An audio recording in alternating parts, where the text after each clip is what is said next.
Pastor John, eu sou um designer gráfico. Muitas vezes me sinto usado e considerado digno de amizade apenas pelo que eu posso fazer, não por quem eu sou. Estou tentando viver de acordo com 1 Pedro 4,10. Pastor, como posso obedecer este mandamento sem ficar amargurado com as pessoas, cristãos e não cristãos, que apenas me procuram por meu dom, mas não me pagam por isso? Como devemos pensar sobre o valor das habilidades dadas por Deus e sobre o direito de ganhar um pouco de dinheiro com esses dons? Essa é uma pergunta muito boa, sobre a qual muitos cristãos precisam pensar, porque tenho visto profissionais na igreja serem maltratados. Isso acontece quando as pessoas, sem pensar, aproveitam suas conexões profissionais na família da igreja para obter serviços gratuitos, serviços pelos quais a maioria das pessoas está pagando. Estou falando de serviços de um médico, advogado, encanador, carpinteiro ou designer. As pessoas apenas pedem que façam pequenos trabalhos ou pequenas consultas, digamos, à noite ou depois da igreja, afinal é o dom deles. E elas fazem isso sem nem mesmo pensar em como isso pode ser antibíblico por vagabundear ou explorar outra pessoa. E voltarei a essas palavras vagabundagem e exploração em apenas um minuto. A primeira coisa que eu diria sobre o texto que nosso amigo cita de 1 Pedro 4, 10 a 11 é que esses versículos não estão falando diretamente sobre serviços profissionais, mas sobre dons espirituais na igreja. O texto diz: sirvam uns aos outros, conforme o dom que cada um recebeu, como bons despenseiros da multiforme graça de Deus. Se alguém fala, fale de acordo com os oráculos de Deus. Se alguém serve, faça-o na força que Deus supre, para que em todas as coisas Deus seja glorificado por meio de Jesus Cristo, a quem pertence a glória e o domínio pelos séculos dos séculos. Amém.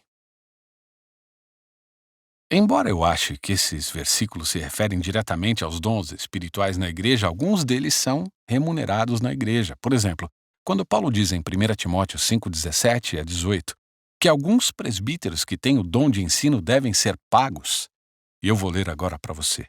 Devem ser considerados merecedores de dobrados honorários os presbíteros que presidem bem, com especialidade os que se afadigam na palavra e no ensino. Pois a Escritura declara: não amordaces o boi quando pisa o trigo, e ainda o trabalhador é digno do seu salário. Isso está levando alguns deles ao ponto de habilidades profissionais. Então, acho que alguns desses dons espirituais se elevam ao nível de chamados vocacionais, que Paulo diz que devem ser pagos. E isso significa, penso eu, que é justo extrair alguns princípios desses textos que, de fato, se relacionam com a questão dos dons naturais ou habilidades naturais que uma pessoa tem e usa para se suprir.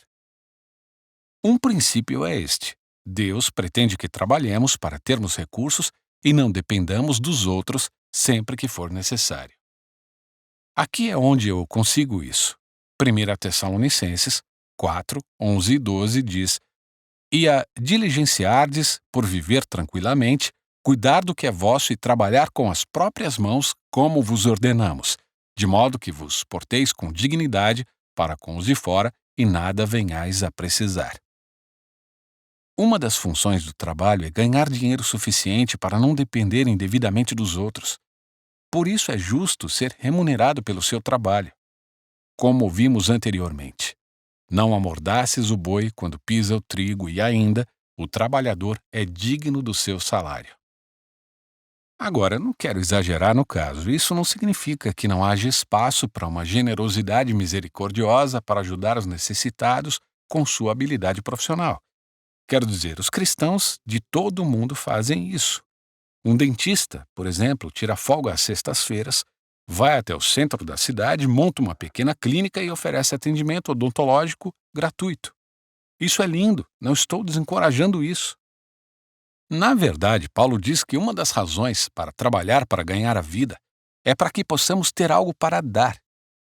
É o que ele diz em Efésios 4:28. Aquele que furtava, não furte mais, antes trabalhe, fazendo com as próprias mãos o que é bom, para que tenha com que acudir ao necessitado. Portanto, Não estou dizendo que aqueles com habilidades e dons especiais nunca devem usá-los livre e generosamente para ajudar os outros. Todos os mandamentos que Jesus diz para ser generoso, para dar aos necessitados, até para estar disposto a ser aproveitado, todos eles ainda estão na Bíblia. E o que nosso amigo está chamando nossa atenção ao fazer esta pergunta é que há mais de um tipo de ensino na Bíblia, e nenhum deve anular o outro. Há o mandamento de dar generosamente aos necessitados e há o mandamento de ganhar a vida para que você e sua família possam comer e se vestir.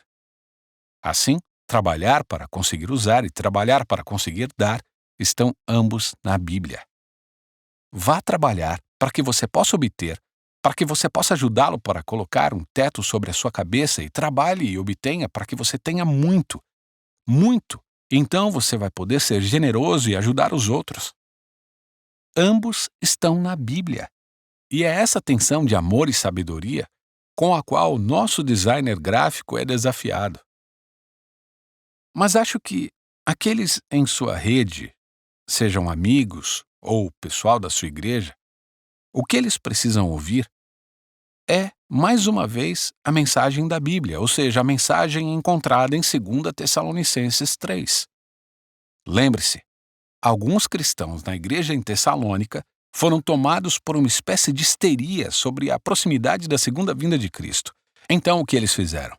Eles pararam de trabalhar e começaram a viver na ociosidade, esperando o retorno momentâneo de Jesus enquanto vagavam por aqueles que continuavam trabalhando para viver. Então, aqui está como Paulo responde a isso em 2 Tessalonicenses 3, de 6 a 8.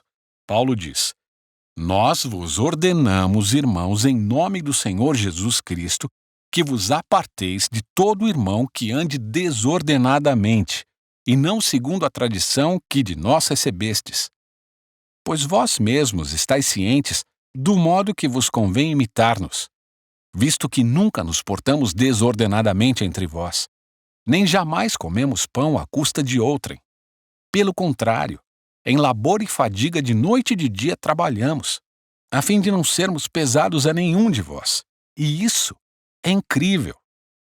Paulo era tão zeloso em não dar a impressão de que poderia explorar o trabalho dos outros enquanto vivia na ociosidade, que não comia o pão de ninguém sem pagar por isso. Isso é incrível.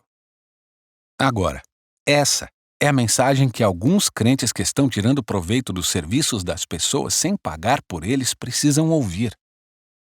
Veja como Paulo continua em 2 Tessalonicenses 3, 9 a 11. Paulo diz: Não porque não tivéssemos esse direito, mas por termos em vista oferecer-vos exemplo em nós mesmos para nos imitardes.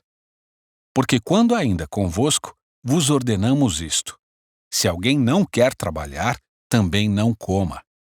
Pois de fato estamos informados de que entre vós há pessoas que andam desordenadamente, não trabalhando. Antes, se intrometem na vida alheia.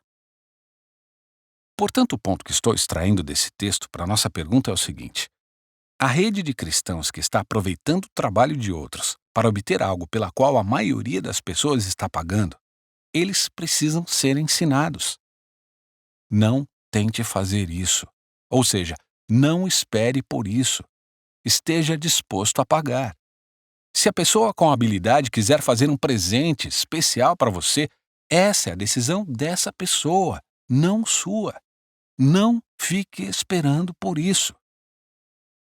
E para o próprio designer gráfico que mandou a pergunta do dia de hoje, eu diria o seguinte: ore para que Deus direcione o coração das pessoas da maneira certa.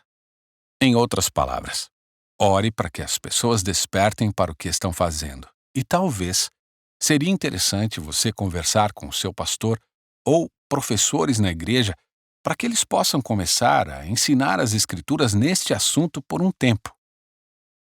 Tenho esperança que isso criará uma cultura na igreja que inclui tanto a generosidade quanto a disposição de ser aproveitado pelo amor de Cristo. Mas também vai despertar um senso de que não devemos vagabundear. Não devemos explorar os outros, aqueles irmãos que estão trabalhando duro para ganhar a vida. Mas devemos assumir a responsabilidade por nossas próprias necessidades, em vez de depender dos outros para nos dar coisas de graça. Por trás desses dois aspectos da cultura da igreja, generosidade e responsabilidade, está a graça do Senhor Jesus. Ele dá a graça para trabalhar e dá a graça para dar, e recebe a glória em ambas as formas.